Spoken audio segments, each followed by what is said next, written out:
Hello and welcome to the first episode of The Fans Coach. This will be kind of a hybrid YouTube video slash podcast.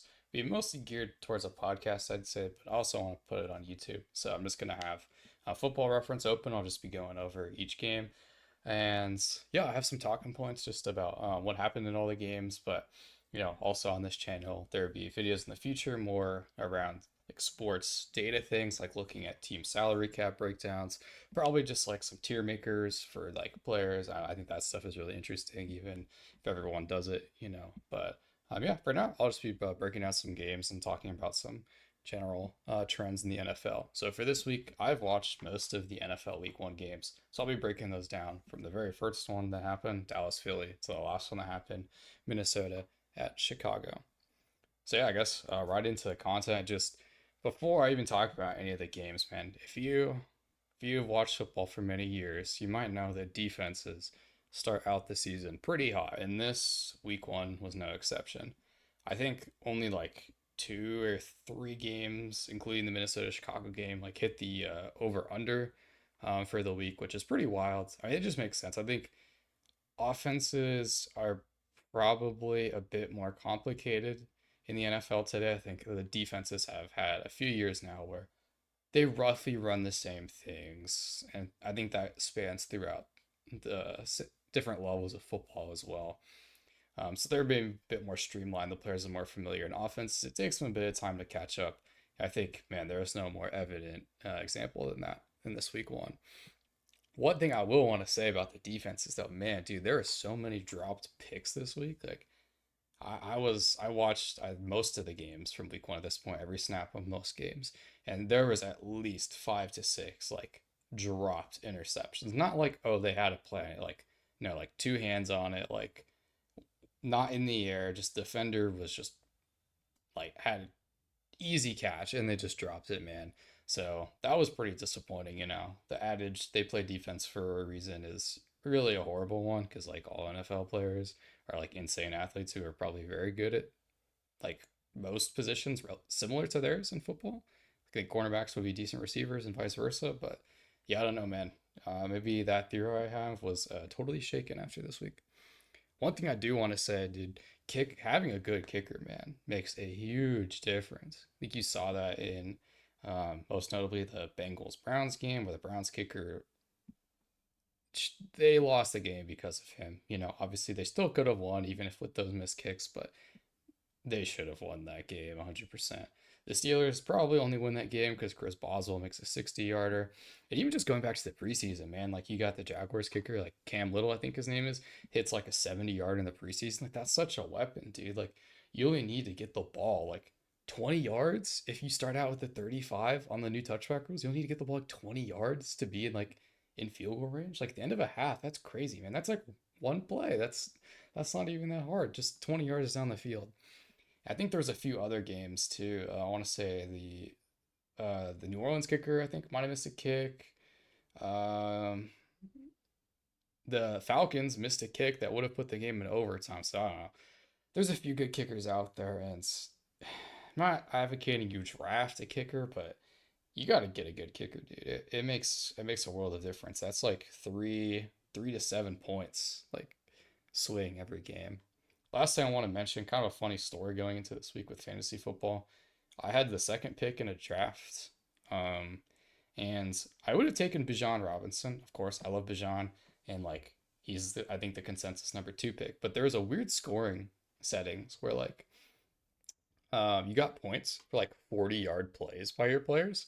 So that made me a bit hesitant to pick Bijan because I don't think last year he had a 40-yard play like at all, like in receiving or rushing. Maybe that was 50 plus, but I think when I checked, he didn't even have a 40-plus yard play. So I'm like, okay, well, I think him and Saquon are like pretty equal in terms of like fantasy value. So I just went Saquon. I found out later too, there's only one running back league. So that's also kind of weird. And yeah, definitely narrowed my decision to the two of those. But yeah, like the third play of the Falcons like season on offense, Bijan has like a 52-yard like receiving touchdown. So that's really funny. I was just like, yeah, of course, knowing my luck in fantasy. Maybe I'll share some other fantasy stories later of how I've done horribly. But One other fantasy note I do want to say, I don't know if anyone else has had this thought, but like defensive pass interference penalty yards should be points for your receiver. Like, dude, George Pickens would be like a viable receiver one or two every week, man. He draws so many DPIs. I think he drew like one or two in the Eagles game, despite only being targeted like 3 to 5 times. I don't think that counts the DPIs. So maybe like 6, 7 times total. He drew like two bit like pass interferences. One of them was big too. I think that should be fantasy points. There's nothing worse than like your receiver's open, gonna catch like a 40-yard bomb, and then he just gets like shellacked by the cornerback. You don't get any fantasy points for that. I know like fantasy doesn't matter to these NFL players. They're probably just as happy drawing that like DPI, but I don't know. It doesn't show up in their like actual stats that maybe some more poorly managed and run teams like I don't know, not to name, I don't want to name names, but like maybe the Giants or the Bengals. Oh, I name names, crap. But yeah, maybe they'll like look at the stats more, and that won't show up in their stats and fantasy. So I don't know. Just as a fan, it's annoying. I just wanted to talk about that. But yeah. Without further ado, let's get into these games actually. So the first one that was played was Cowboys Eagles. Eagles pulled this out by 4 points. I think it's pretty well documented at this point, but weird start to the game where like um, Jalen Carter gets ejected before like the game really even starts by spitting on Dak Prescott. We find out during the weather delay in the third quarter that Dak actually spit at him first. Like he didn't spit on Jalen Carter, like Jalen Carter spat on Dak. I thought that was interesting. Honestly, I hope like Dak gets fined or punished in some way for that because I don't know. I know the second man is always the one who gets hit with the flag or the punishment, but that was pretty annoying. I don't know. I feel like the retaliating player should get some benefit of the doubt here. Obviously, I know like that didn't even come out until later, but that was just an interesting note. Overall, dude, the Cowboys looked really good, man. I think they were like what 8.5 point like underdogs in this game, which is crazy for a week one divisional game, even if they're on the road. But yeah, they beat the spread, I guess. Not a betting person, but I don't know. It's an interesting thing just to go off of in games. They look good, man. I think like the O line handled the Eagles pretty well, even like though Jalen Carter was out. I feel like the Eagles pass rushers didn't do great. I think losing Josh Sweat really hurts, but yeah, like Nolan Smith and Jordan Davis look better in pass rush, I guess. But yeah, Nolan Smith, I'm totally blanking on their other pass rushers right now, but yeah, they really did not get after the quarterback too much. I think the Dallas O line held up pretty well, and they got some pretty good push like in the run game too. I think Javonte Williams looked like good. He looked pretty explosive. Like I don't think he's to his like UNC or like rookie year self, but he looked pretty explosive. I think his game looks a lot better just because he got those 2 touchdowns, which were kind of fluky, right? He's not going to get 2 touchdowns every week, but just on a down to down basis, he looked much more explosive than he had in the years past. I think the most notable thing for the Cowboys, though, is just like, CeeDee Lamb drops what, like 3, 4 balls this game. I don't really consider that last one a drop. Like, yeah, you probably want your $40 million or whatever he is, $35 million receiver catching that. But like, that's a tough catch, man. Also, their defense played well. I think the Dallas defense did improve in the run game, at least, getting Kenny Clark over Michael Parsons. I think that was definitely noticeable. I think the pass rush played pretty well too. I guess I'll kind of pivot into what I saw from the Eagles, man. But Jordan Mailata got beat like 2 or 3 times by Marshawn Eland or Dante Fowler. I think those guys really stepped up big in week one. So even without Micah, they were able to get almost like a similar level of pressure. I think like elite pass rushers do matter more, particularly like ends of games rather than like down to down basis. I'll talk about that later. But so obviously I'm not advocating that they should have traded Micah Parsons, but like they held up, I would say. I think AJ Brown was hurt this game. He has what, like 1 target, 1 reception for like 7 yards. So great reception percentage, 100%. Let's go, baby. But like, yeah, very little impact. I think he was just mostly here as a decoy. I think Dallas Goddard or like Jahan Dotson, maybe Saquon like led this team in targets. So that was weird. I feel like the Eagles like run game too. Let's take the look at the stats. Sorry, I probably should have done that earlier. Um, let's see. Yeah, the Eagles. Yeah, the Eagles rushing stats. Sorry, I did not look at this earlier. Just not that good. Like Saquon had 18 carries for 60 yards. And that just checks out watching the game. I feel like they just didn't get much push in the offensive line. Like there's a lot of plays. He was just getting like contacted like first in the backfield. They're like 1 to 2 yards down the field, which is just very different than you expect from the Eagles. I think their new guard, Tyler Steen, played okay. I think it was just like the other guys mostly that weren't playing great. I think Tyler Steen looked okay. I just think the Eagles O line as a whole, especially like the interior, was not too good in run blocking, which you wouldn't expect against the Dallas defense. Um, yeah, I think that's about all I have for this game. I think the Eagles looked pretty dominant. I think like this was not a great game for them. One thing I'm probably going to reference a few times in this video, just throughout my videos as a whole, just is kind of like a bell curve. Just visualize a bell curve with me. Like it's very like small at like both extremes of the axes, and it's like gets larger in the middle. So think about like how like, you know, men's heights across the world would be like distributed. I'm gonna use that to like reference how well I think like a player or a team did. I think this game was maybe like a 30th percentile game for like the Eagles. I think a lot went wrong. AJ Brown was hurt. Like their run game wasn't that good. Jalen Carter gets ejected before the game even starts, and they still beat Dallas, I would say, pretty easily. The game kind of got ruined because of the lightning delay. I don't think anyone scored after that, but I think the game was not quite as close as the final score suggests. Like the Dallas played well for sure, but the Eagles were pretty dominant. I would say they looked pretty solid on both sides of the ball. So that was a while in the first game. Try to go through these next ones a bit quicker. Next, we'll go to Kansas City Chargers. So this was an interesting game. I was just happy it was a good game, man. I was concerned about the fields. Like the field was horrible last year in the Brazil game between the Eagles and Packers, and that just really like I don't know put a damper on the game. I would say. So I was happy there didn't seem to be that issue in it. I feel bad for the Brazilian NFL fans. They probably think like Quentin Johnston's like the GOAT. They're probably gonna like buy this dude's jersey in the next week and just like rock it for years. And someday, like 6 years in the future, they'll find out that Quentin Johnston is like a wide receiver 4 on like the Jaguars or something. And yeah, that'll probably be a pretty disappointing moment. But I'm just kidding. I like Quentin Johnston, but it's just funny that he like popped off in Brazil. Yeah, this was just a weird game. Xavier Worthy goes out on like the fourth play of the game or something. The Chiefs offense really looked anemic after that. It wasn't really till Mahomes hit a deep shot to Tyquan Thornton, which he missed like 2 earlier. I would wager that's because those deep shots probably were meant to go to Worthy, and so he was used to a guy who was a bit faster than him, so he overthrew Tyquan Thornton twice. Maybe not. I don't know. Tyquan Thornton is really fast. He's not Xavier Worthy fast.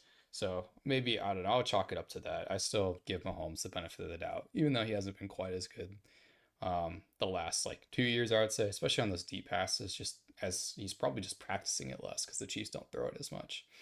So he only hit like 1 out of 3 of those deep shots.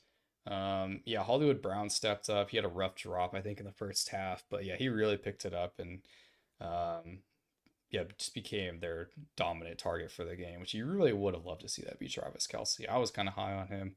Just the reports coming to the year, like he was in great shape after not being in so great shape last year, and I was expecting him to kind of feast when Worthy um, got ruled out, but that didn't really happen.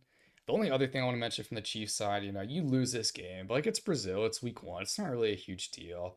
I think they just got, I don't want to say lucky last year winning all those close games, but like that's not going to happen again. So this was just a close game that they couldn't pull out. That's fine. I think the Chiefs are still going to be totally fine.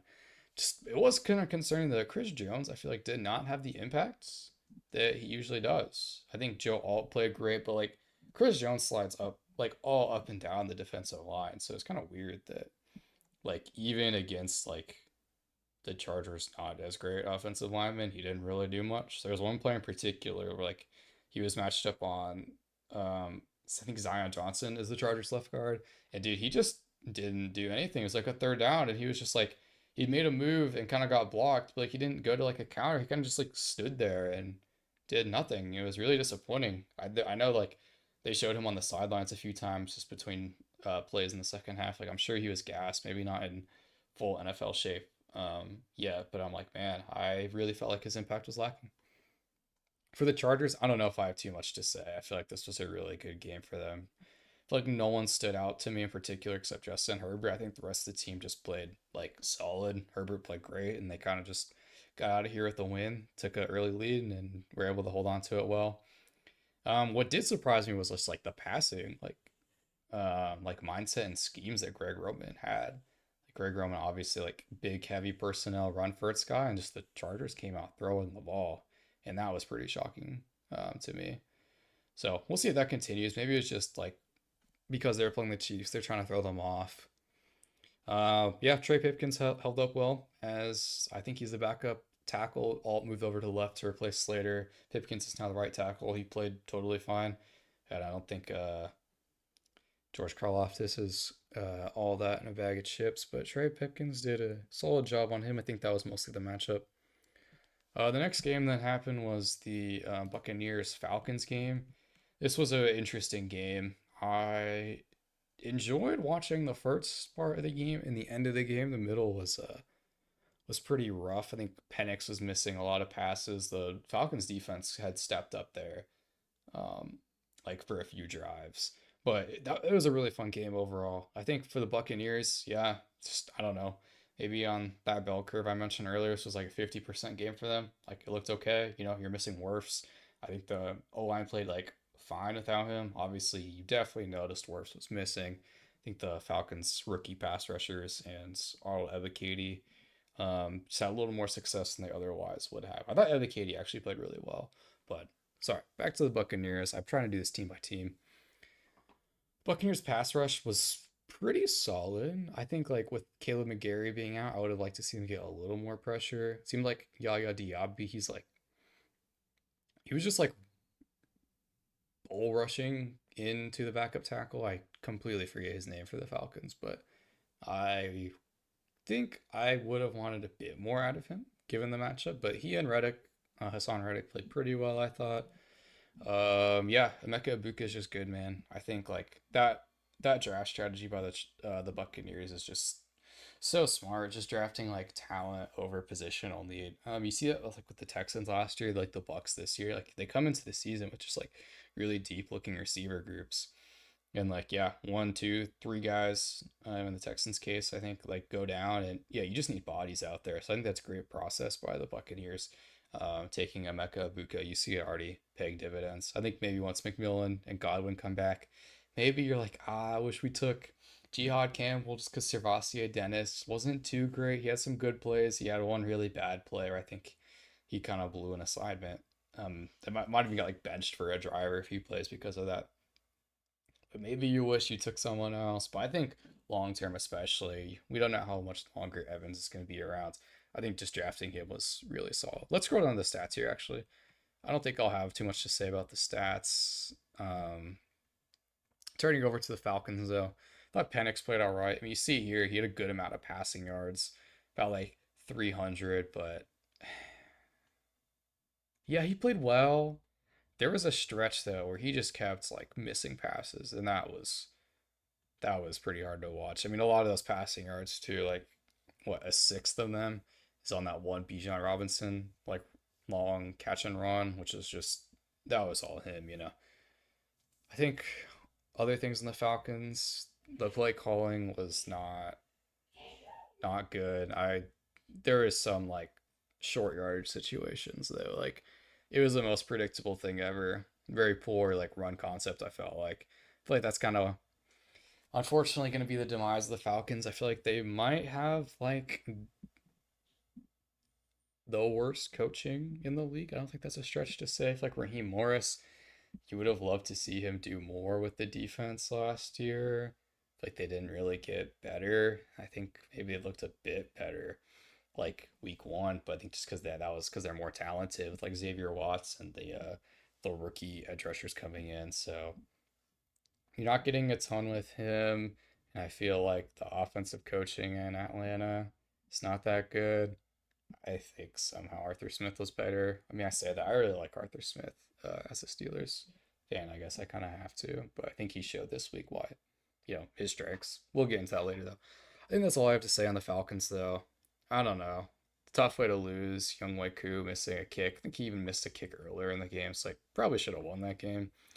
Last thing I have to say, Michael Penix had some hilarious dives in this game. I think both of them he kind of got like tripped up, but dude, he like dove like for the first down, and then he dove for the end zone both times. Man, he just like flopped, like he like hit the ground hard, and that was really funny. Let's speed this up a little bit. I think I said that in the last one, but totally didn't do that. We'll skip this game. I think that was a Sunday night game. We'll skip to the Bengals Browns. I was watching this game last night, the condensed version, and there was a point in the game I was all by myself. So maybe this is like a sign that I'm like mentally not okay. But I was just like out loud, I don't want to watch this game anymore. I mean, this was a really sloppy game, dude. The first half was like the offenses were moving the ball pretty well, but there was so many penalties, dude. And then, oh, yeah, I'll consider. And then in the second half, like the Bengals couldn't do anything on offense, and the Browns were missing kicks, throwing picks, which was kind of due to drops, not Flacco. But yeah, I think the Bengals had like 7 yards of total offense in the second half. Like it was bad, dude. The Bengals should not have won this game. Yeah, fire Zach Taylor. That's all I have to say. I don't know. The Bengals come out. It's looking disastrous every year. Even though this goes down as a win, not a win you should be proud of. You should have handled this Browns team. I thought they played pretty well. Maybe if we're looking at that bell curve, this was like a 75th percentile outcome, 80th percentile, maybe even for them. Thought they played well, but not a team the Bengals should go down to the wire with, and should have lost too if the Browns kicker didn't miss two kicks. I don't know if I have too much to say on the Bengals, man. I think they have like five tight ends on the roster now. That's why. Like why? I think one of them's like injured. Maybe he's on the IRs, but just like, what are you doing? I know Gasecki's like kind of a receiver. No, he's not. He is a receiver at this point. It's like, but he's still probably counted in those five tight ends. Like Gasecki is good. One note I wrote down. This is how much I was losing my mind watching this. Like I wrote down that his ball spin celebration is like elite. Like he'll get a first down, that's like spin the ball on the ground, just makes it look so effortless, and that ball spins like a freaking Beyblade. It's pretty sick. But like, if that's what I'm writing down for this game for the Bengals, like let's just move on to the Browns. I don't know what I have to say. Harold Fannin looked good. I think just very smart, productive player. I mean, he came out of Bowling Green, I think, like leading the FBS in like receiving yards. Maybe that was Nick Nash. Maybe that was Harold Fannin. Definitely leading in receiving yards for tight ends. But just a smart player, dude. Like crazy as a rookie in this first game. Just how quarterback friendly he was, like reading out zones, finding the open space for Flacco. That was pretty insane. I like what he did, but it's just weird. I know like he's a different like role than David Njoku, right? And Njoku's more of like an inline tight end. I think they're like those routes and just what they ask of them is gonna be different. But like Harold Fannin had a great game, but you do kind of hate to see like Njoku maybe being a little less involved because Fannin was so involved.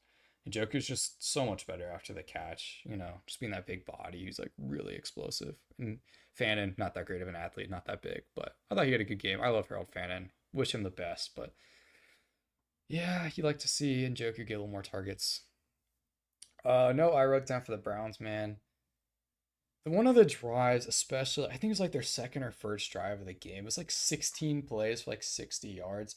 It was like watching me go back to Madden after like a 2 year break and like throwing three picks in the first half, and then just like then like playing and just trying to win the game. Like I'll just throw like mesh or like drag routes the entire game and just like run the ball for 3, 4 yards every play. That's just what it looked like. It was like hard to watch. Um, yeah, Miles Garrett, probably the best best player in the league. We'll just stop it there. Gosh, he is so good, dude. He just had like 1, 2 drives where he just shut down the Bengals all by himself. That was the most dominant. He was the most dominant player this week, I think, in my opinion. Carson Schwarzenegger looked good. I wrote that down as well. I think, especially like in the run game, where there was a little more concern about him, just not having that much experience, being a little smaller. I thought he played well.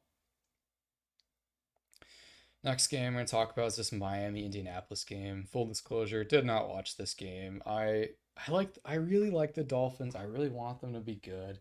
I love what they did in 2023.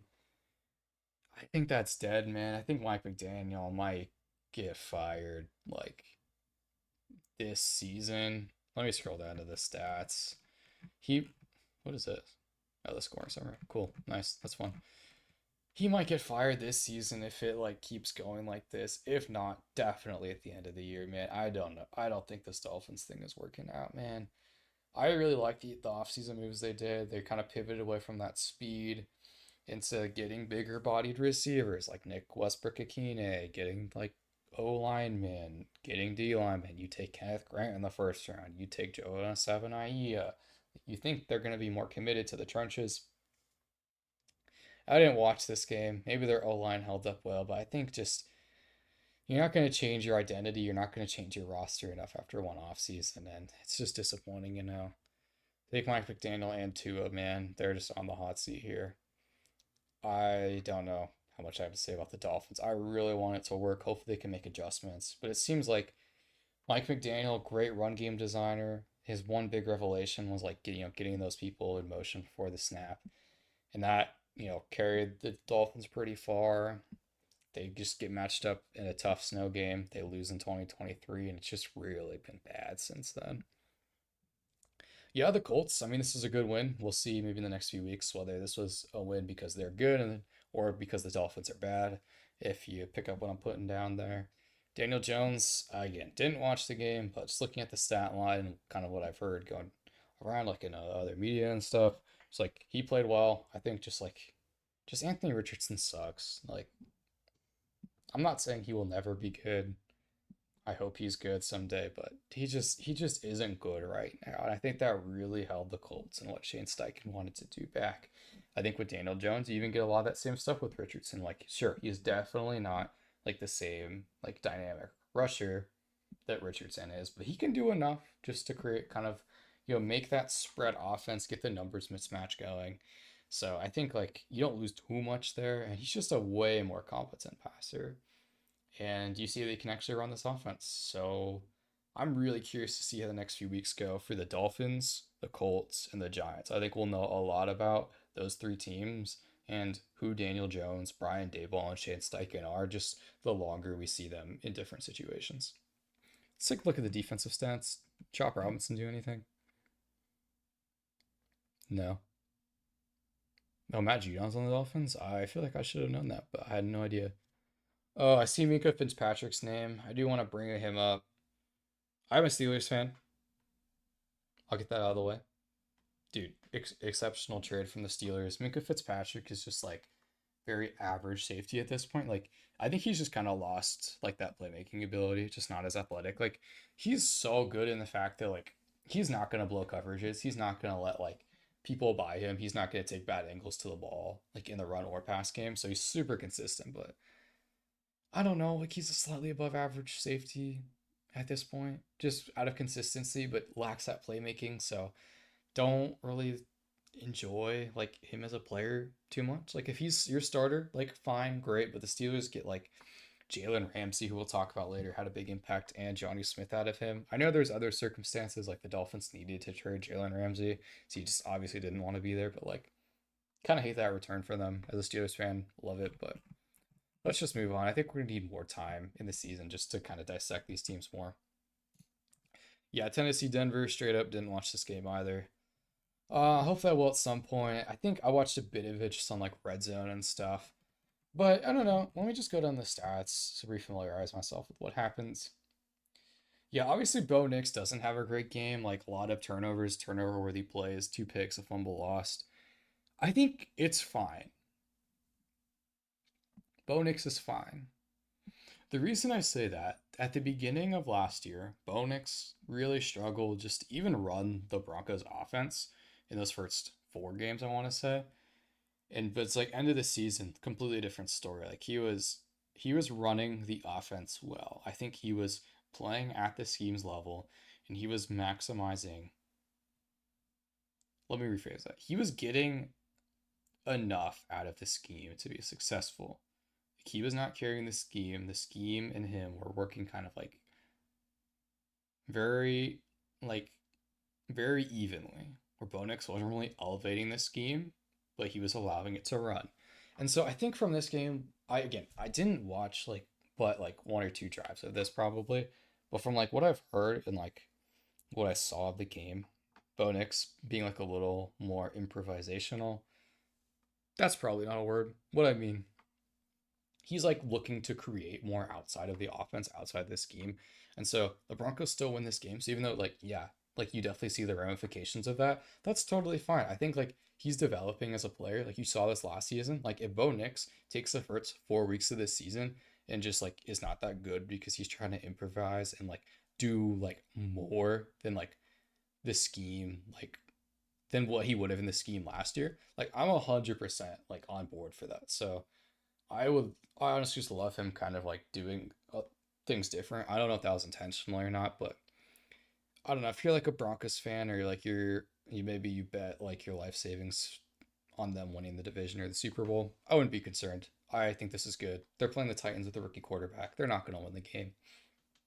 There's what like one rookie, one, two rookie quarterbacks that have like won their first game since like the year 2000s, like who were the number one pick, which is what Cam Ward was, obviously. I think this was an encouraging game for Cam Ward. Like he's playing against a tough defense. Like they had an opportunity to win. It's like if they win this game, like even with the Broncos, you can go back to my bell curve, maybe having like a 15 to 20% game is what I'd estimate out of this. Just, again, not watching it, but that's what I estimate. You would love to see the Titans capitalize that on win, especially because their team is okay. Their roster's okay. I'm not a big Bill Callahan guy, but like Brian Callahan guy. Bill Callahan is his father. You would love to see them win. Cam Ward statistically doesn't have a great game. I watched like a drive of him. I do need to watch this game. I'll go back and watch it before I say any more about Cam Ward. But yeah, I think it's fine. He wasn't abysmal. The stats do look abysmal though. 12 for 28 with 6 sacks. No picks, which is great. Fumble loss, but Broncos have an insane defense. So I'm not really concerned about it. I don't know. I'll have more to say about both of these teams later, but I'll go to the Carolina Jacksonville. This is, I think, the last game I didn't watch here. Yeah, this is the last game I didn't watch any of. Um, Man, I like the Panthers. Would have loved to see them come out with a stronger performance here, especially because Jacksonville's defense is not that good. I'm okay. Travis Hunter played a bit of defense, but like obviously he's not going to change your defense being out there like 5 to 10% of snaps. The Jaguars' defense is just not that good, man. And you would have loved to see the Panthers do a little more, especially because their offense has pretty good players. And yeah, that's kind of all I have to say, man. Just disappointing. I have Tedero McMillan in both the fantasy leagues I'm in. He had a fine game, 5 for 68. Don't know how he played because I didn't watch it, but like that could have been the greatest 5 for 68 ever or the worst 5 for 68. Really don't want to comment on it without watching, but tough game from the Panthers. Would have loved to see us be more competitive. The Jaguars, what do you do with this game? Like ETN kind of feasted, but like you're going against probably the worst defense in the NFL, so that's not surprising. They trade Tank Bigsby after this week. They throw the ball to Brian Thomas like 7 times for one reception. Like, what's going on there? Like, why you trade Tank Bigsby after one game? Like, is the faith in Bashaw Tutin that high? I mean, late round draft pick, but like better player than the draft pick implies just because of the depth of the running back class. Which just I don't know. That's weird, man. That's weird. I don't put too much stock in ETN's game. I would love to. Another guy I'm kind of have some stock in fantasy, but it's the Panthers defense. Trevor Lawrence, he's like what, AFC Kyler Murray at this point? Like he's like the talent is there just watching him. It's you just feel like there's something missing, and that's been the case for a while. I think like there's been a there's been valid excuses for Lawrence, injuries, poor coaching, but at a certain point, like you just gotta perform. You gotta elevate this team. I don't feel like he elevates this team that much. I think he does slightly. There's definitely stretches, especially like when he's running well, that he elevates this Jacksonville team, but just not a whole lot, man. And that's frankly pretty disappointing, you know? So we'll see. I do love Liam Cohen. I think he did great in like Tampa last year. So I'm hoping that this Jacksonville team can find that same success on offense. But like again, didn't watch the game, but I know there's a weather delay in here as well. But I think we're just gonna need more time for both of these teams. We at least need to week like 4 or 5 to make a determination about how all these teams are gonna look. But hey, man, if you're a Jags fan, you better hope this team turns it around because you don't got your first round pick. So next game I'm gonna go to is Raiders Patriots. This was a fun one. I watched this game and yeah, it was a good time. I enjoyed watching this game. That's what I would say. For the Raiders, man, Brock Bowers looks so good. Sucks he gets injured. Sounds like he'll be back next week. But man, just that run after catch ability. I know that's pretty well documented, but just looked really good. You love to see the Raiders, leaning into him on the offense, especially him and Michael Mayer on the field at the same time. Michael Mayer, like, probably does more this game than he's done most games in his career with Brock Bowers, which is just last season. So I don't know why I said it like that, but he did a good amount this game. We'll love to see the Raiders and Chip Kelly get them both involved in this offense. Geno Smith's passing yards is like insane. It didn't quite feel like that watching it. Yeah, I guess these quarterbacks had like 600 combined passing yards, which is like nuts. It definitely did not feel like that watching the game. I think just both pass defenses are pretty poor. Without Christian Gonzalez, the Patriots really couldn't cover. Yeah, Marcus Jones is good for like a splash play every once in a while, but just like it's really no consistency in the back end for the Patriots, especially after releasing Jabril Peppers. I don't know why they did that. Off field stuff maybe, but that didn't make sense to me. Um, like Keishon Butte, like genuinely good game. Like he played well. He had one play where he like just strong physical, like I think it was like on the boundary, just gives like a nice little like legal push off to the defender covering him, who I don't remember who it was, but yeah, that was a nice play. He looked good. Other than him, Hunter Henry had his one of three good games for the year. Um, yeah, I think the Patriots offense wasn't that great. Drake May, love to see him just speed up that decision making, man. But I think overall, pretty solid game. Shouldn't have gotten sacked 4 times. Like the Raiders D line, on paper is good, but they didn't play too well this game. Thought the like they didn't play well, but the Patriots O line is still not that good. I don't think Drake May did them favors by like holding onto the ball. So it's like, yeah, the fourth sacks I guess does feel about right.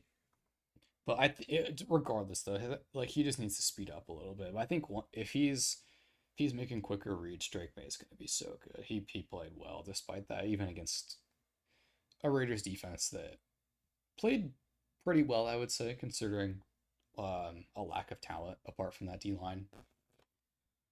I kind of mixed these two teams, I guess. That's kind of just how this game felt. It was just kind of a jumble of like mediocre football, I would say. I think you definitely do see the better coaching from both of these teams coming into play this year. So I'm excited to see like how these coaches elevate the teams as the year goes on. One other thing I want to say, Harold Landry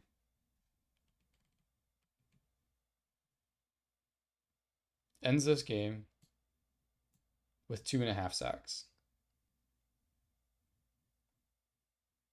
Like this was the least impressive 2.5 sacks I have ever seen in my life. Like good for him. I know it's like probably been difficult, like having two like larger injuries in the last like 3 years, I think. Good for him, he gets paid. But it's like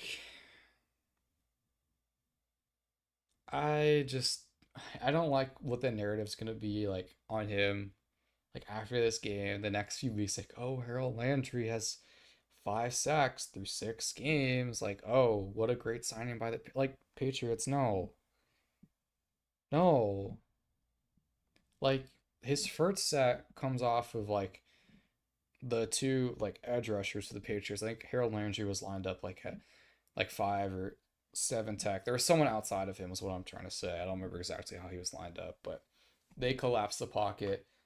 Landry just pushes the guy back a bit, and Geno Smith just steps up into him. Harold Landry gets full credit for the sack, and yeah, so not really deserved there. Completely caused by the other pass rushers. The second sack he gets is just like a stunt where he's just completely unblocked. I don't think the Raiders O line played well this game. Jackson Powers just be better. I really like him, but like he's not had the starts of the career he's wanted. But he just gets wide open on a stunt. Another sack. And then the half sack comes in with Caleb on Chase on. I don't remember that play super well, but from what I remember, it was, yeah, kind of just Gino held on to the ball for a little bit, and Landry and Chase on just got there. So, yeah, he gets what, 4 quarterback hits, 2.5 sacks.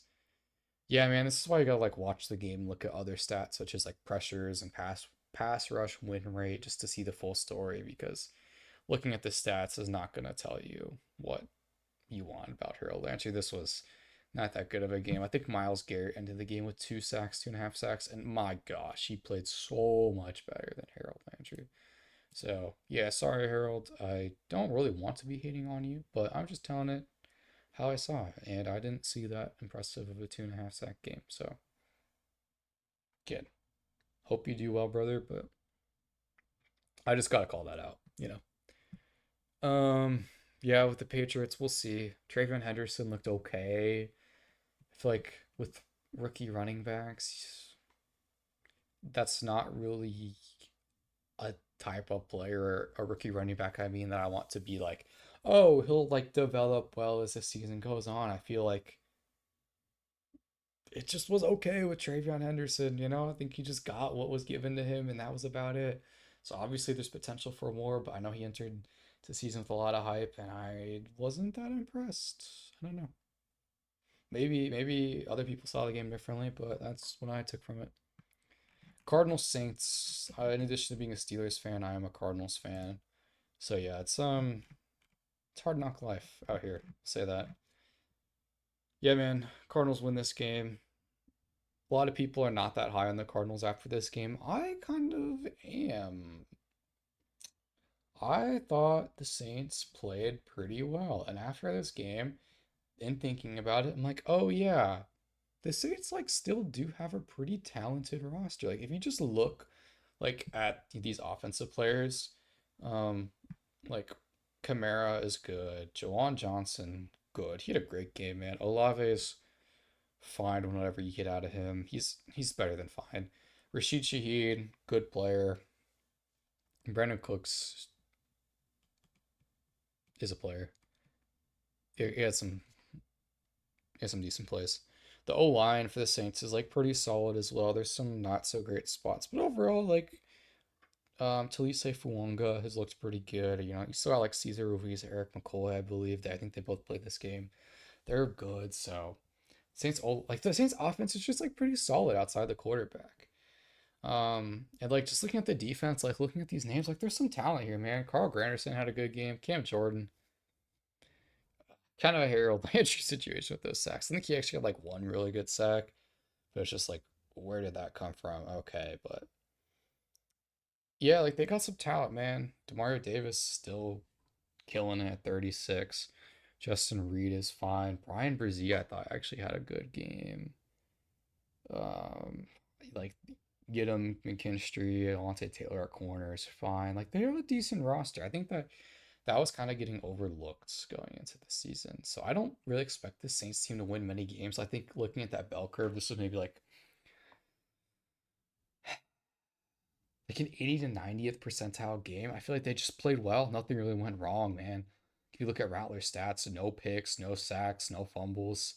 He did throw a pick that was called back on a defensive penalty. Will Johnson just displayed excellent ball skills to pick off a deep pass. And so yeah, could have had an interception, but kind of got bailed out by a defensive penalty that didn't affect the play, I think. But Spencer Rattler is just weird. Sorry, I'm kind of blending the two teams. I'm not really talking about them separately, but like Spencer Rattler was like viewed as like a dynamic big play, like will likes to throw a deep quarterback, like going back to like Oklahoma and just like this game especially. Even like last year as well, and his starts just like throws it short, just like all the time, and it's like kind of boring. Like it's not what you expect out of Spencer Rattler. So I get like that's probably how the Saints are going to be best is just if he throws it short, but maybe I'd like to see him be a bit more dynamic, especially with guys like Rashid Shaheed and Jawan Johnson's pretty good. Like can get up the field for you. But let me break the teams down a little bit more individually. The Cardinals played well, I thought. I would say this was like a 50% outcome here, like right in the middle. This is probably like an average Cardinals game. I think like Kyler Murray maybe a bit below average, but the defense really played well. I think Gannon's just got his roster now. Like obviously you could still improve on what they have. Like the secondary is good, the linebackers are fine, but I think Gannon really gets the most out of those guys. And the D line for the Cardinals finally has like that depth that Gannon wants, kind of like running those hockey rotations, like rotating guys a lot. They're just always look fresh, always look good. Josh Sweat, maybe not getting the stats from this game. Yeah, like not at all. But like looked good. Had a lot of plays. Maybe it wasn't even like a pressure, but like you could see like he was getting something the Cardinals were missing, which was like a consistent threat on the edge. That's the most I can say about him. Baron Browning had a good game as well, gets the sack, but just kind of similarly, just getting like some pretty like good push and pressure in that D line. Um, Marvin Harrison looked good. I think that weight it was really looking good. It's going to help him a lot. Oh my gosh, sorry. I just looked at Will Johnson's three passes defended. I thought he had like one or two. I didn't know he had three. That's actually insane. We'll see if that keeps up. But Will Johnson looked really good this game. Yeah, Marv. That size looks good. He had one play, I think, like slot fade, like against Kool Aid McKinstry. He kind of just like kind of bodied him for that catch. Like maybe it would have been a penalty, but I think overall, like, is a what he did was totally like legal, kind of getting a little bit of a push off. And I was like, yep, that's that 10, 15 pounds of muscle he put on. So even if he's maybe not gonna be that player he was hyped up to be, that's too early to say that. So I really hesitate in saying that. But maybe if that's not the player he is, I think like the player he is right now is good, man. It's solid. I think as a receiver one, that's fine. Especially with that added weight, he's just gonna be their same receiver he was last year, which was fine, and now just be even like a little better. I think that's great, man. So you obviously want to see him take a step, but the rest of the Cardinals I think played well. I love Greg Dortch. Seeing him return kicks and punts was just fun. Trey McBride is just a guy, man. Definitely the engine of the Cardinals offense in the short and intermediate areas for sure. James Conner is so good. Top seven running back in the league, I would say. But that's as much as I have to say on this game. Now, my Pittsburgh Steelers, man, what a fun game. I just love what the NFL did in this week one. Just putting a lot of like rivalries or like games like this up, like, oh, Justin Fields and Aaron Rodgers are playing against their old team. That's super fun. And yeah, this game did not disappoint. I think the Jets played a really good game. This was probably like an 85th percentile outcome for them. Like maybe a little less, man. Their secondary was so rough. Brandon Stevens just sucks, dude. Like, what are the Jets doing? I really am curious who made the decision to sign Brandon Stevens. Like, was it Woody Johnson? Did he look at that guy's Madden like star development that he might have and just be like, yeah, that's our guy? But like he's just so bad. Like Calvin Austin looked like freaking like prime Tyler Lockett against this guy, just like getting open, just like when Brandon Stevens just like slips and then like also winning like contested catches. Like I love Calvin Austin. I think he even displayed some of that like tough contested catching last year, but you really saw more this game. Just but is that Calvin Austin or is that Brandon Stevens not being good? I don't know, but just looking at this, zoomed out, just a little bit more on the game as a whole. Very exciting game. Um, both offenses played well. I think the Steelers, veterans, players, and defense, just as it always seems to do, excuse me, they just come in the clutch. Like, I don't think the Steelers have a great like top five defense. I don't think they have for a while. They're really not that good between the 20s even, but man, they're just so good when they need to be. Obviously see that fully encapsulated by Jalen Ramsey breaking up that pass at the end of the game, but just this game maybe not as much, but in general, really good at like holding teams to like field goals instead of touchdowns. But Justin Fields played well, man. Looked really, really good rushing the ball. I think made just like good decisions rushing. I think passing, like his stats look good, but I would say it was he wasn't asked to do much in the passing game, but what he did was good. So we'll see. I think he's just kind of continuing on that development the Steelers set him on last year of like, hey man, we don't need you to do everything like you need to do in Chicago. Just take what the defense gives you. Like look through your first read. This sounds weird, but if you think of it, look at your second read. You start to see him do that more and more, starting back last year. Like, hey, try to get to your second read, Justin. If not, just take off and run. And that he's doing a great job of that. So that's not going to get you to be like a top half of the league quarterback, even probably, just because you're going to leave some meat on the bone. Just like missing open receivers, but like you're gonna get a decent amount just because of the athlete he is and stuff. But let me just finish off the conversation with the Jets. Brees Hall looked really good. Just looked explosive, just like he wasn't last year. I think the O line being improved helps. I think Nathaniel Hackett is no longer their OC. If he is, my gosh, what are you doing? But I'm pretty sure he's not. Getting him out of the building so helpful. Brees Hall, the Jets run game O line looks good. Their young tackles played well. Yeah, pretty impressive both of them. I think pivoting into the Steelers conversation, TJ Watt is still like a really good player. The reason I say that, when you watch Steelers games, he just gets chipped every single play by a tight end or a receiver. And I don't think he's the best at getting making something happen from those chips because I think he's a player that relies a little more on his athleticism and the bend and the speed rather than just blowing through guys. It's hard to display that when you're being blocked by two people, obviously. Like he's literally like taking out two players most plays. Like he'll kind of disrupts. I mean, I know obviously that's what a chip does. It doesn't allow the tight end or running back to run like anything really more than like little release route to the flat. But, like he does a good job of occupying two guys. I think even despite that, he still gets some pressures and like quarterback hurries and hits. And TJ Watt's just a beast in the run game. The reason I was kind of tying this to the Jets conversation is I think yes, Ben Booth, the right tackle, lined up against Watt all game, played well, but like he just got a lot of chip help, so we don't really know how he held up. Would have held up 1-on-1 with TJ Watt. But Fashion you held up well against Highsmith. Highsmith, as you can see, ends up with a sack. Just yeah, veteran play. Fashanu just kicks his slide out too far, and yeah, Highsmith just bends it in. Easy sack. Gets a few QB hits as well, but overall, Fashion you did well. With the Steelers, I'm just like so excited for Aaron Rodgers, man. I mean, I'm biased, fully admit that, but like I was watching a Jets game from last year a few weeks ago. Really impressed by what Aaron Rodgers showed. I think he's like 85% of the player he was from like his peak form. He's definitely missing some athleticism. Just I don't want to say like decision making, but just I don't know. Maybe just like he's lost a bit of like arm talent, just playmaking, so that affects kind of like the decisions he makes, if that makes sense.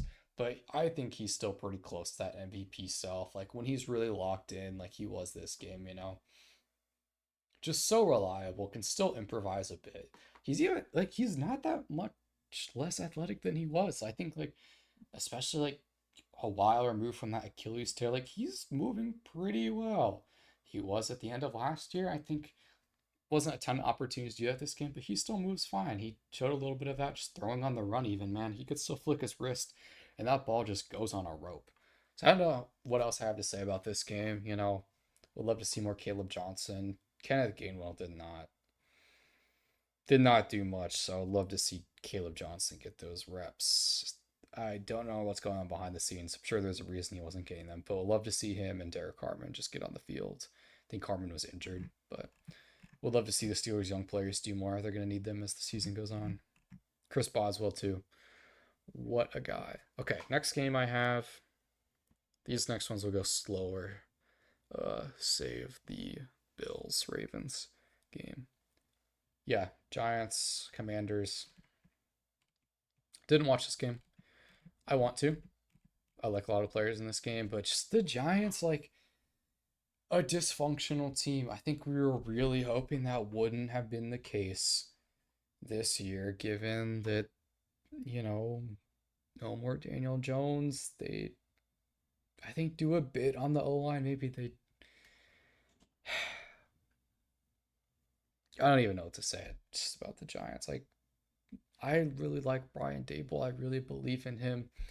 You just have to hope something goes different. They just need more play of that O line. Again, didn't watch the game, but I like follow NFL media and stuff. And I've heard that, and that's totally checks out from like last year. Just what do you do like with an O line that's so bad, especially Russ not really being that playmaker he is.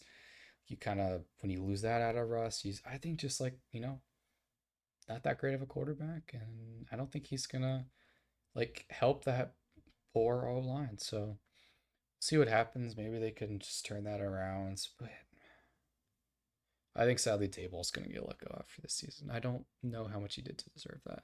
So I'll definitely watch this game, and maybe in future videos I'll have more to say about these teams. But for the Commanders, Jaden Daniels doesn't do a whole lot, and you win the game. Honestly, you love to see that, man. I feel like last year is just like, Jaden Daniels doesn't go crazy. If he doesn't carry us, we're not gonna win. And you love to see a little more being done by the rest of the team here. I think the Commanders off just roster is a lot more improved than it was last year. So yeah, love to see that. I think this team is definitely a threat to contend, like they were last year. A little concerned just about the age of the team, having a ton of veterans. I feel like for some reason in my head, view them as kind of this younger team because, oh, Jaden Daniels, Cliff Kingsbury. But like, I think they're actually like the oldest team in the NFL just because they have a lot of like veteran like players. But so we'll see how that happens. Yeah, I don't know how much else I have to say about this game. I love Bill Krosky Merritt. Keep it up, brother. I don't know what his 10 for 82 looked like because I didn't watch the game, but seems like everyone just had positive things to say about him. I mean, they literally traded Brian Robinson. So, what more do you want? Okay, 49ers Seahawks is the next one I'm going to discuss here. Just watched a bit of this game on Red Zone. I think I watched the tail end of it as well. And yeah, love the rivalry game here. I want to start out with this. It happened at the end of the game, but I'll start out with it now. The end of this game showed why you pay premium edge rushers because Nick Bosa closes out the game by beating his man, forcing a fumble, game over. So, like I said at the beginning of this video, it's like, yes, on a down to down basis, I feel like maybe those impactful edge rushers don't do a ton because you can always like scheme around it and stuff. So, it's kind of like they don't have the biggest impact, but like in playoff games, third downs, end of games, man, like that premium edge rusher just is huge because sometimes like you can't chip them every play. So the plays you don't like they'll just come up big every once in a while. It's exactly what happened with Nick Bosa. So I didn't watch a ton of this game, so I can't comment on too much.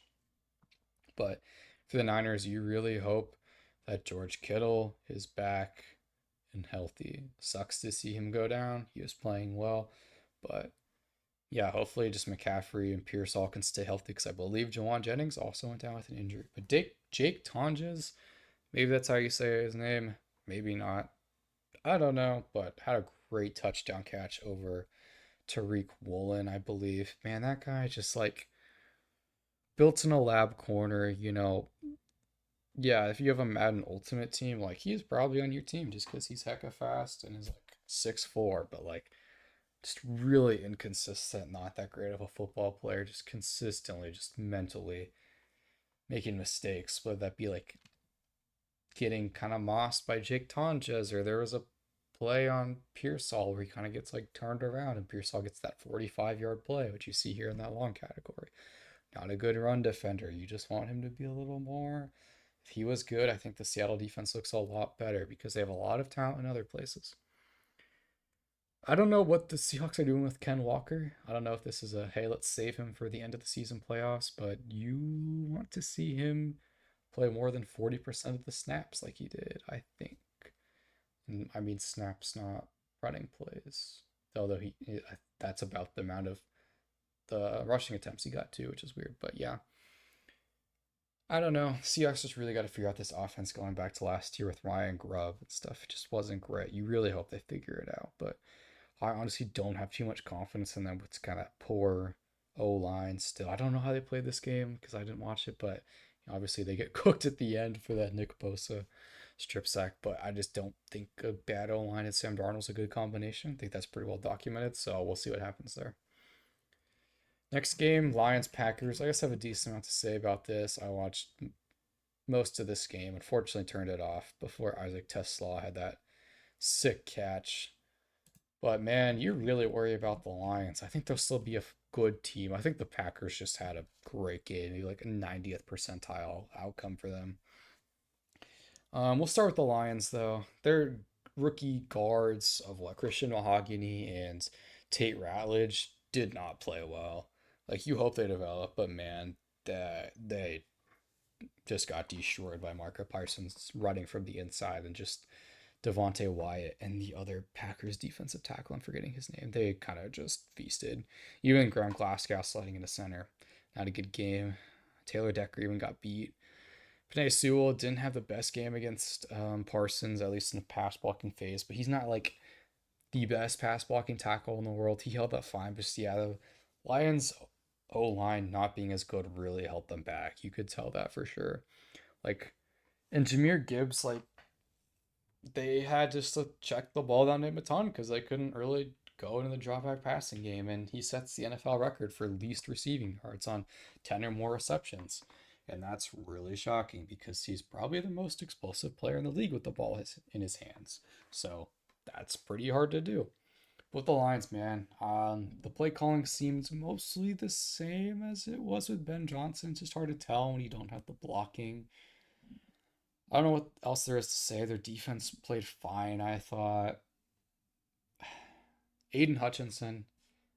I've been one to kind of pump the brakes on the Aiden Hutchinson talk from last year. Like, yes, his stats were absurd through the first 4 or 5 games of last year, but like he was kind of just beating up on bad tackles. He was like sliding up and down the line depending on the game, just kind of getting that mismatch against the other team's backup tackle. I think he played against like 3 backup tackles in those 4 games and just was cooking them.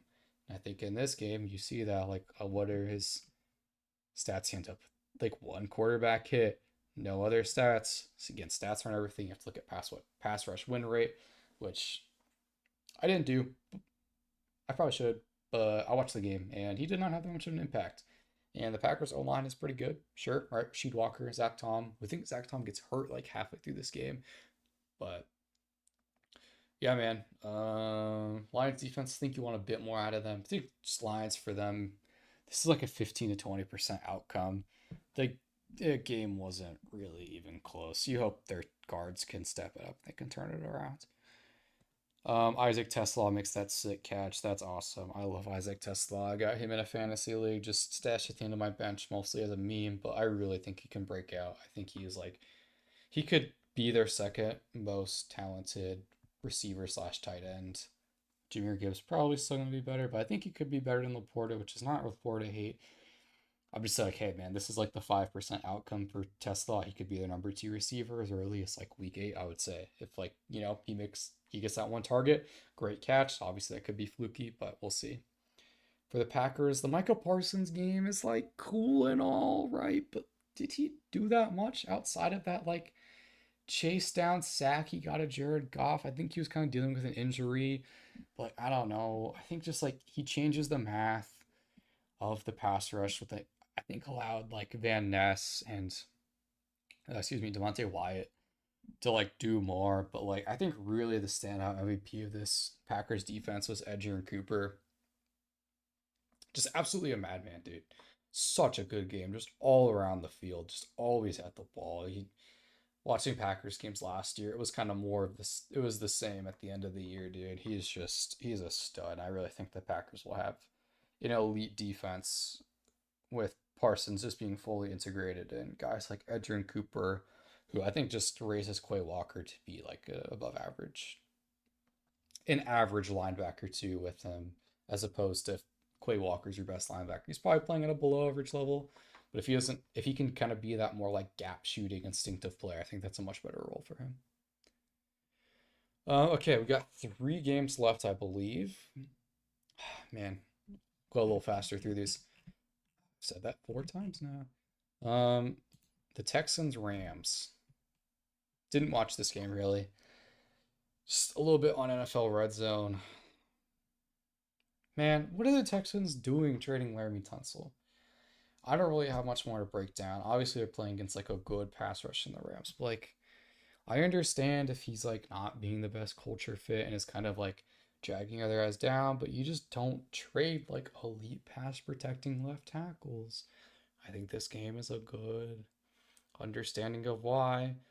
The only other thing I'll say on the Texans is CJ Stroud is still really good. He did not regress last year. It's just the play calling last year, especially, was not that good with Bobby Slowick. It had flashes, but overall, was pretty unimpressed. And without having an O line, you're asking Stroud to do a lot. And I think the fact that he was even like a good quarterback, I would say, last year just goes a lot to what a player he is.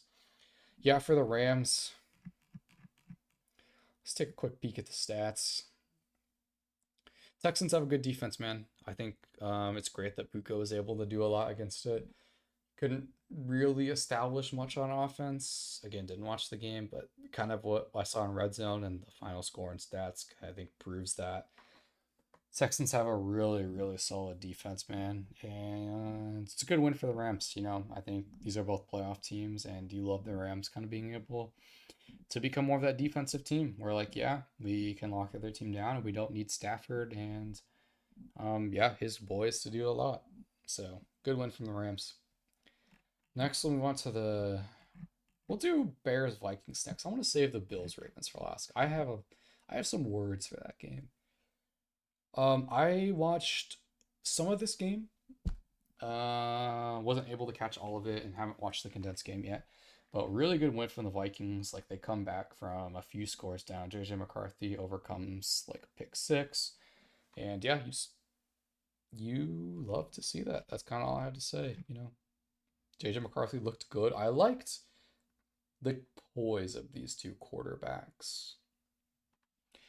As I said, McCarthy throws that pick, it gets returned for a touchdown, and comes back and just plays confidently, plays well. I think both quarterbacks did a lot with their legs. I really liked what I saw out of Caleb Williams. He just looked like just faster in every sense of the word. Like when he was running, he looked faster. When he was making decisions within the offense, he looked faster. I think that a lot of that just goes back to Ben Johnson and Shane Waldron. The difference between those two guys: Ben Johnson, elevator for your team; Shane Waldron, detractor for your team. So yeah, I'm excited to see this Bears team. Rome Odunze looked good too. Get DeAndre Swift away from Ben Johnson. I feel bad that Ben Johnson like gets rid of DeAndre Swift and has to go back to the team Swift is on. So hopefully he can get maybe a little more out of him. Maybe Guy, Roschon Johnson. Maybe they find favor in this offense, though I don't know how likely that is. Yeah, but I didn't watch too much of this game, so I don't have too many takeaways. I just was overall impressed just by the coaching and the quarterbacks in this game. It's a lot, going against a Brian Flores defense for Caleb Williams, especially after a lot of the weaknesses he had last year. I thought he played really well. So I'm excited to see these teams play again later on in the year. And we'll see what happens. Just, like a lot of these other teams, we'll see by week 4 what these teams are. I think both of these teams will be solid contenders, though. I think both of these teams will be fighting for a playoff spot. So excited to see what happens here. Let me check my notes if I have anything else. Yeah, not really. Just DeAndre Swift. I wrote down DeAndre Swift LOL. I believe I was, yeah, watching a rush play, and man, I think he just there was an open hole. He tried to bounce it outside and got tackled, which has basically been the story of his career. So, just the coaching on both these teams is so elite. The rosters are really shaping out nicely here for both of these young quarterbacks. I think both teams are doing it the right way, and I'm really excited to see what the future will be like for both of these teams. So, the last game, the Ravens and the Bills, man, I have a lot to say about this game. Let's just start it off with this.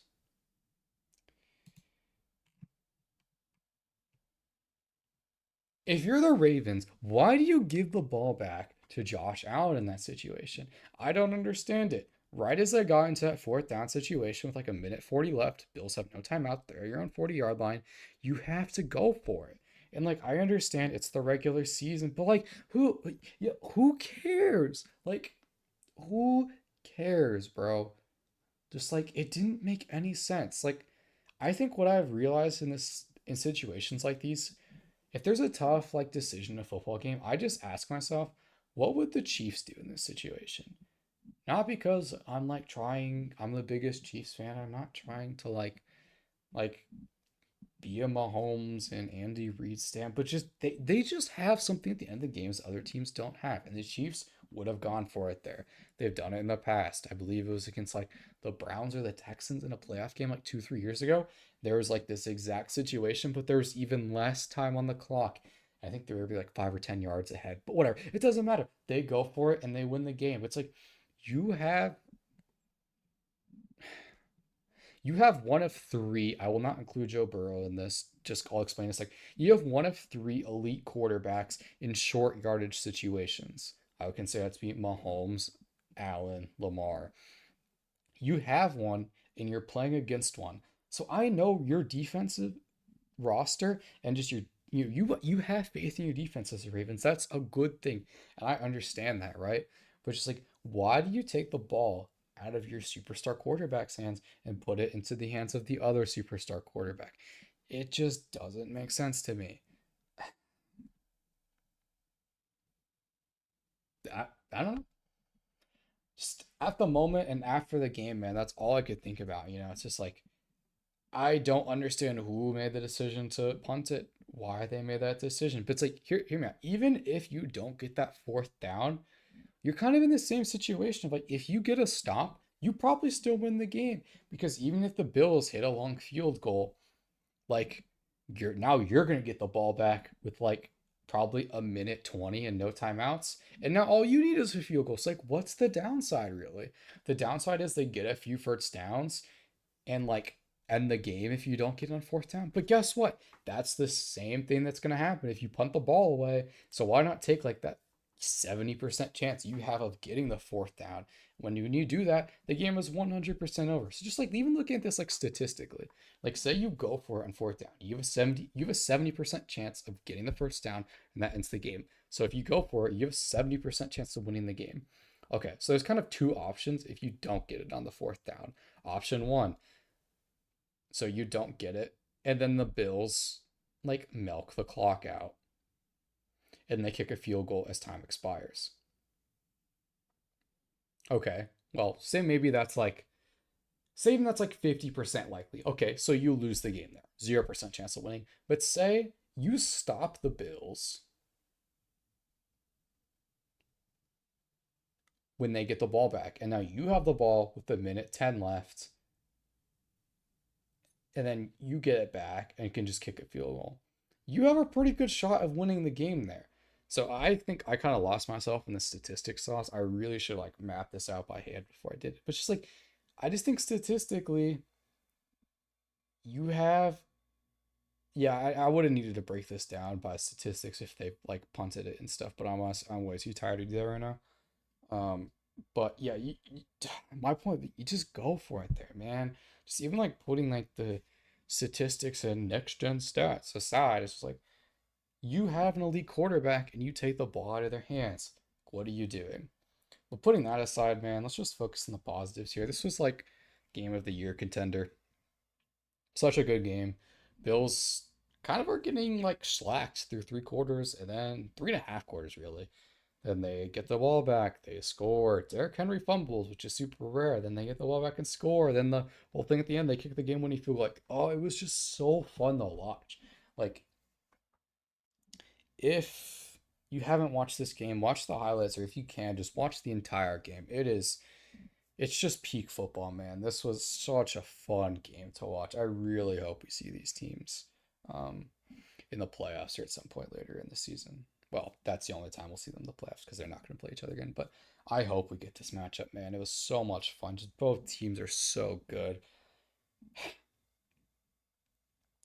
I think I don't need to go into too many of the positives. You guys know it. Derrick Henry is a beast.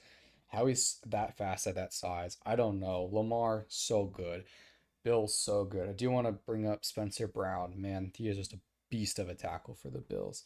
Other than that, those teams are just both so stacked. The only, again, I hate to like be negative about this game because like 80% of the conversation about this game is negative, but I think that's just because you guys, if you're listening to this, you know the positives. You know this was an amazing game. You know, like I will watch this game 11 times out of 10, like if it's on, and I will like be so happy watching it. But just another thing I do want to bring up that just I can't help but think about in this is like I feel like the coaching is probably holding these two teams back from being anything more serious.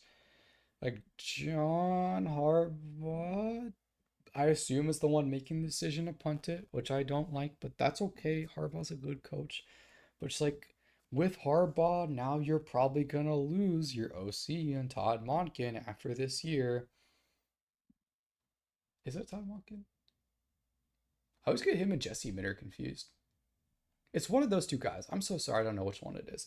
But um yeah, you're gonna lose your OC. I don't like that. I don't It's kind of like the same conversation with like Tomlin and the Steelers. Like it's a bit different because Arthur Smith's not gonna get hired away as an OC, and I like him as an OC.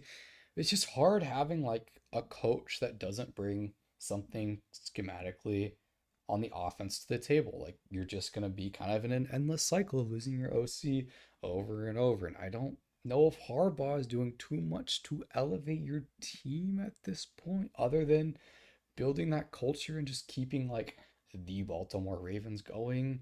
Same with the Bills. It's just like Sean McDermott is a defensive head coach. At least he brings something schematically, and he brings like that same kind of like solid culture of just like players buying in, signing contracts early to stay in Buffalo. You love all that that's going on there.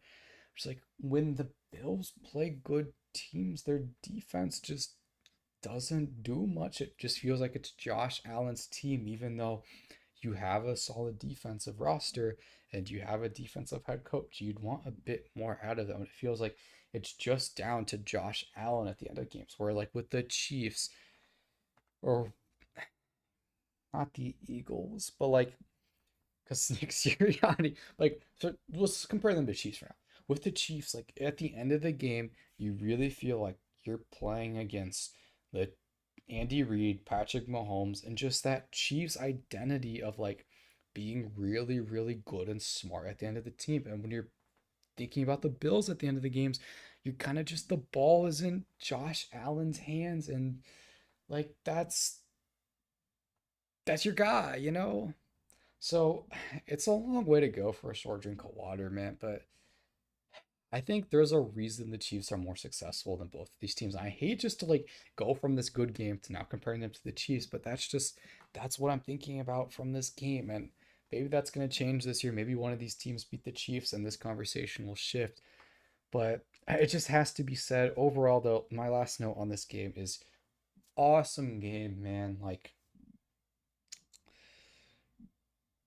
you don't want anything else as a football fan. So that's all I'm gonna say about it. I'm done. I'm done. I do want to do like kind of I think the future episodes this will be a little more structured rather than just me like ranting on about these games. I want to do like a quick segment here of I want to do like three awards from the week just of like individual players or moments, teams. This week it's just going to be three players, but three players that really stood out.